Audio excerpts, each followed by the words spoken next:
Hello मेरे प्यारे दोस्तों, hope you all are fine.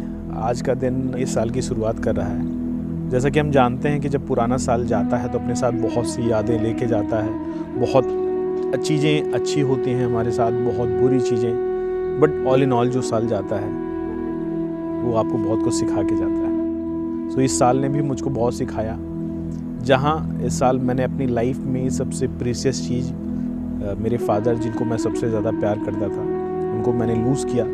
वही साल मैंने प्रेजेंट में रहना सीखा। मैंने सीखा कि कैसे अपने इमोशंस को ओवरकम करते हैं, कैसे आप हर उस अपॉर्चुनिटी को जो आपके लाइफ में एज अ थ्रेट आती है उसको यूज़ कर सकते हैं। ओके, और उस थ्रेट को अपॉर्चुनिटी में बदल करके आप अपनी लाइफ को बेहतर बनाते हैं। इस साल ने मुझे बहुत कुछ सिखाया है और मैं सेम आशा करता हूँ कि आपको भी इसने बहुत कुछ सिखाया होगा। अब नया साल आ चुका है तो पुरानी बातें क्यों याद करें हम, बट उन पुरानी बातों से हमें सीखना चाहिए। जो हमने गलतियां की, जो हमने अच्छाइयां की, सब को हमको एनालाइज करना चाहिए, एनालिसिस करनी चाहिए।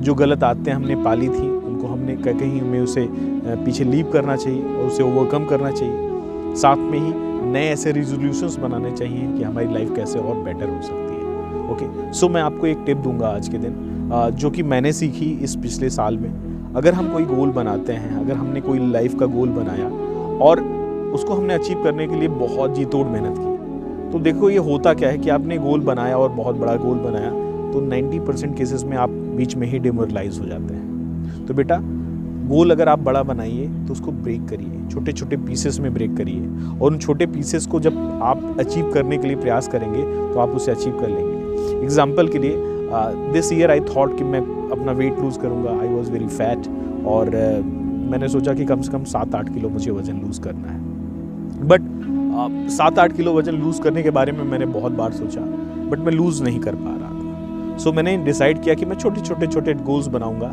जो कंपाइल अप होकर के मेरे मेन गोल में हेल्प करेंगे। तो मैंने एक रेजोल्यूशन पास किया कि मुझे डेली जब भी फ़ोन पे बात करनी है तो मुझे वॉकिंग करनी है। और मैंने जब भी मेरे पास फ़ोन आता था, मैं बैठा रहता था, लेटा रहता था, या जब भी मैं कुछ भी करता रहता था, अगर मेरे पास फ़ोन आया तो आई स्टार्टेड वॉकिंग। सेकेंडली, मैंने गोल बनाया कि I will stop eating sugar, तो मैंने चीनी खाना बिल्कुल छोड़ दिया। Thirdly, I started walking in evenings. तो मैंने ऐसे छोटे गोल्स बनाए। शाम को मैं जल्दी खाना खा लूँगा, 7 बजे के पहले मैं खाना खा लूँगा, या सूर्यास्त के पहले मैंने खाना खा लूँगा। तो आप यकीन मानिए कि मैंने लगभग 8 से 9 किलो वज़न लूज़ किया अपना। So it was not tough.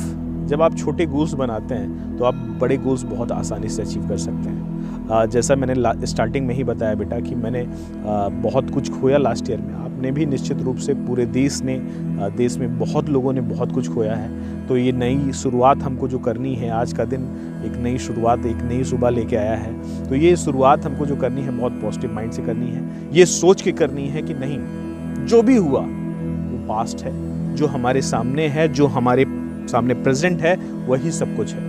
और आप साथियों का सहयोग, आप दोस्तों का सहयोग मुझे बहुत चाहिए, बिकॉज आप ही के सहयोग से मैं आगे बढ़ सकता हूँ। अपने फियर्स को, अपने दुख को, अपनी सैडनेस को मैं ओवरकम कर सकता हूँ। और मैं प्रयास करूँगा कि मैं भी आपको किसी न किसी रूप में हेल्प कर पाऊँ, जिससे आप भी अपनी लाइफ में वो अचीव कर पाएँ जिसके लिए आप प्रेरित हैं या जो आप अचीव करना चाहते हैं। थैंक यू वेरी मच बेटा। Keep respecting your parents, because वो दुनिया का मतलब मैं अपने फादर को लूज़ कर चुका हूँ, तो मैं ये बता सकता हूँ ईमानदारी से कि दुनिया में सबसे इम्पॉर्टेंट जो 2 व्यक्ति आपके लाइफ में हैं वह हैं आपके माता पिता। उनसे इम्पॉर्टेंट कोई नहीं हो सकता। I know that some of you will be married and some of you will be not married. तो आप सोचेंगे कि यार नहीं, वाइफ भी इम्पॉर्टेंट है, बच्चे भी इम्पॉर्टेंट है। No, I know they are important, they are equally important, but माता पिता का स्थान जो होता है बेटा वो सबसे हाई होता है। और ये मान के चलिए कि जो अपने माता पिता की रिस्पेक्ट करता है वो कभी पीछे नहीं जाता। तो keep respecting your parents, and भगवान करे आप अपनी लाइफ में वो सब कुछ अचीव करिए जो आपने, जिसके लिए आप ट्राइव कर रहे हैं, जिसको आपने सोचा है कि मुझे ये अचीव करना है। God bless you. Happy new year.